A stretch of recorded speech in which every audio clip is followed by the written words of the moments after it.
If you're watching this video, then I don't think I need to go through what Pokemon Brilliant Diamond and Shining Pearl are. The remakes were revealed on Pokemon Day earlier this year and, understandably, was met with a considerable amount of criticism. Most of this anger stemmed from two main points. Number one, the visuals. I think we can all agree that when we first saw the trailer for BDSP, our reactions were very mixed. Yes! Yes! Yes! Yes! Yes! Yes! Yes! No! No! No! Fuck! Shit! It honestly looked like a rip-off Pokemon game that you'd find on the App Store. And the second thing that people didn't like was that the remix was said to be faithful to Pokemon Diamond and Pearl. Now, let me walk you through the definition of two different words, remake and remaster. A remake of a game is something entirely new, taking inspiration and basic structure from the original game, but adding copious amounts of new features to smoothen and refresh the gaming experience. Whereas a remaster is simply taking the original game and polishing it up a bit, not making any major changes to the game, just maybe fixing the graphics and fixing some bugs from the originals. When it comes to Pokemon remakes, people expect some level of change to make the experience more new.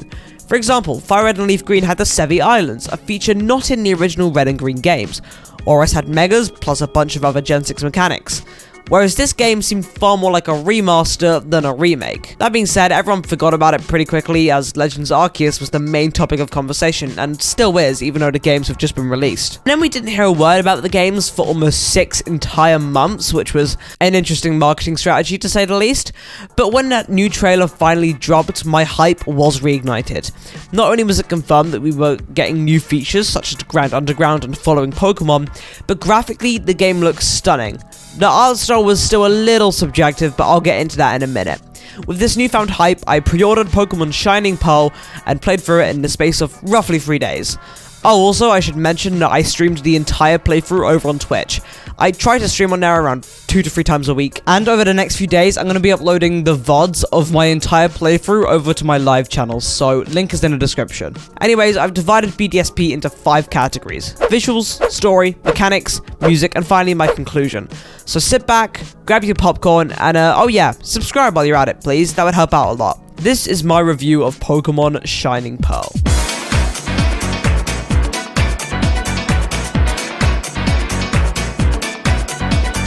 Aside from Pokemon Sword and Shield, I believe BDSP to be the most divisive games in the entire series in terms of the way that the games look. Some people are fine with the chibi art style, some people hate it. There are people who enjoy the blur effect that was placed throughout the game, whilst others despise it. Let me share my opinion. These are my favorite Pokemon games in terms of visuals. Hey, listen, okay, put your pitchforks down, okay? This is my review and my thoughts. And I don't know what to tell you. I absolutely adore the chibi art style, and I think it was the perfect decision for these remakes. It works really well, not to mention how the game reverts from chibi during battles, so you get the best of both worlds. The color palette and shading on these games are gorgeous. Some of the most vibrant and expressive landscapes in Pokemon's history. No matter what route or town you're walking through at whatever time of the day, you will always be exposed to highly impressive and immersive visuals no matter where you are. And the battle backgrounds, oh, don't get me started on the beautiful battle backgrounds. I mean, just look at them. I don't even really feel the need to explain why I'm in love with this game's art style. Just look at these. But here's a little tidbit from me. If you want the absolute most gorgeous battle backgrounds in the entire game, then make your way to the Grand Underground and enter a battle in any of the various kinds of hideaways. I know I've gushed about it already, but these are incredible. In my opinion, at least 5 times better than Sword and Shield's visuals. One minor complaint I have about the battle backgrounds is that for some battles, rival battles specifically, they didn't make specific backgrounds, and instead they're using these really ugly saturated colors, but disregarding that, I'm going to give the visuals a 9 out of 10.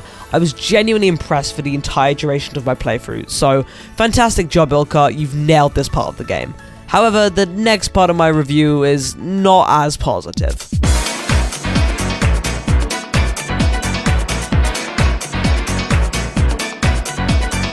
The mechanics in BDSP are fine? For some reason, it seems like when developing the games, Ilka flipped a coin to decide if certain features from the originals would remain faithful or not. For example, HMs are gone, which allows Sinnoh to finally become traversable without having to burden your Pokemon with tons of useless moves. Fantastic! However, TMs are single use again, even though the quality of life change of TMs becoming reusable was introduced in Generation 5 and every subsequent game followed the rule. So why did they do this? The Underground is back, but it's undergone a huge revamp, now being called the Grand Underground. The main difference between Diamond and Pearl's Underground to Brilliant Diamond and Shining Pearl's Underground is that in the new one, there are dozens of biome-themed caves where Pokemon spawn, called Pokemon Hideaways. These, for example, allow you to find Pokemon like Houndoom and Magby before even the second gym, which is life-changing for Sinnoh, since in the originals, the only 2 fire types you could get were a starter Infernape and a Rapidash.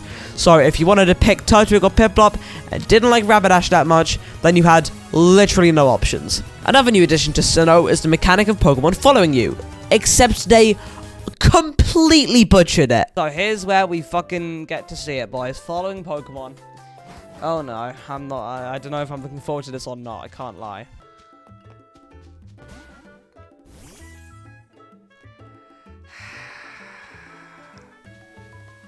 This is walking pace. Bruh! Okay, Elka. Yep, you fucked that, didn't you? What about you, Gyarados? Oh, piss off! Oh, piss off! Actually, piss off!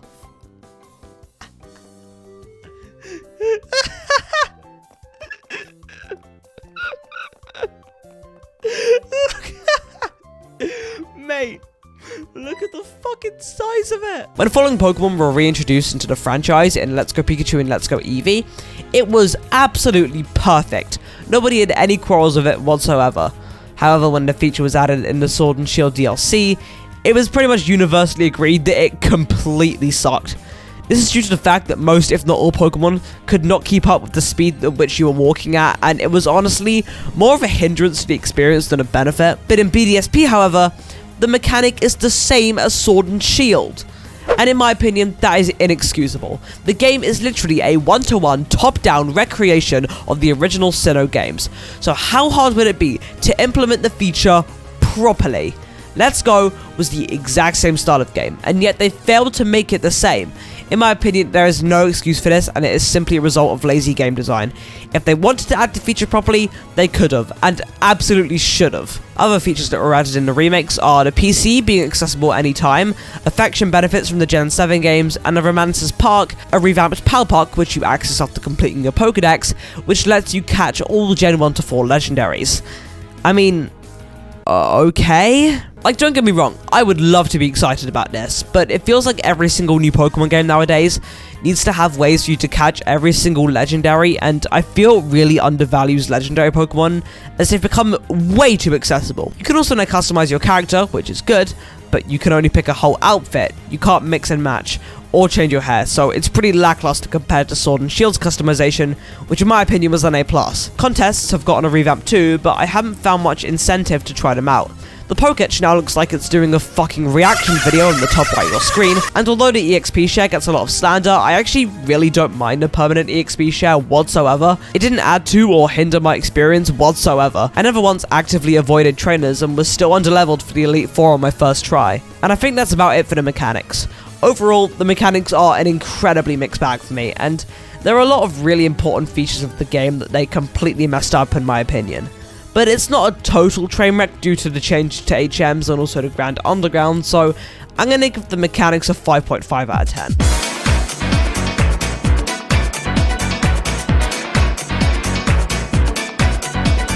The story of BDSP is the exact same. It is quite literally a one-to-one recreation of Diamond and Pearl's story. And I hate to say it, but this is something I'm relatively disappointed by. And I don't give a fuck if these games are faithful, that's bullshit. Ilka should have at least been slightly adventurous with the story. Deciding to keep the remakes faithful was a terrible decision anyways. Basically, you take down Team Galactic and you save the world from Cyrus and then collect 8 gym badges, become the champ. Hey, you get the drill. One thing I will say though is that there is one part of the game that they kept the same from Diamond and Pearl, and that is the difficulty of the Elite Four. Oh my god, the Elite Four of Sinnoh is still incredibly difficult. Now to be fair, when I first went into the Elite Four, my team was slightly underleveled, but even so, I had so many frustrating battles before making it all the way to Cynthia's last Pokemon, a Garchomp of course, and losing. I had to come up with a strategy to take down Cynthia, and that level of difficulty was so refreshing. especially after Sword and Shield and the entirety of BDSP due to the affection system and, to an extent, the permanent EXP share. I don't have that much to say about the story since it's all exactly the same as the originals, but what I will say is that the Spear Pillar scene is still as cool as ever. The story gets a 7 out of 10. A good story because I like the Sinnoh story, but something fresh and new would have gone a long way.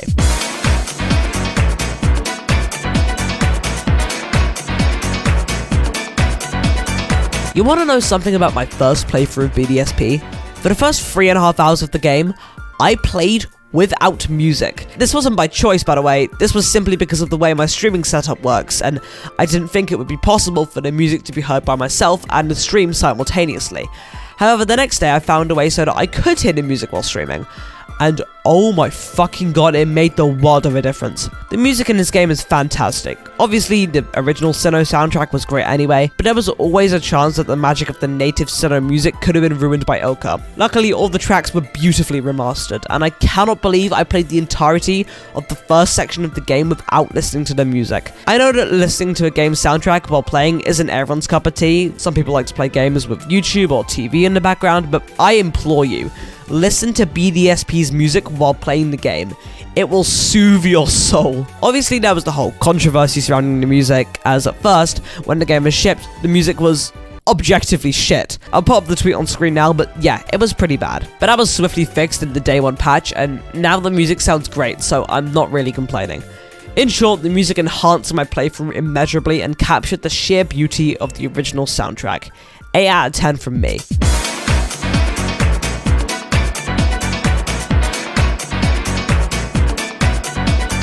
So in conclusion, using my genius foundation math skills to work up the average score for this review, it comes out as a solid 7.4 out of 10. These games are not bad whatsoever, and don't get me wrong, I really enjoy my playthrough. But at the end of the day, I'm a Pokemon fan. And if you need any evidence to support that, I have a Greninja picture. I'm not even sure why, to be honest. So, of course I'm going to enjoy them. I understand these games might not be for everyone, but at least we finally get to see Cynthia in HD. Okay, where is... Oh... GB Cynthia...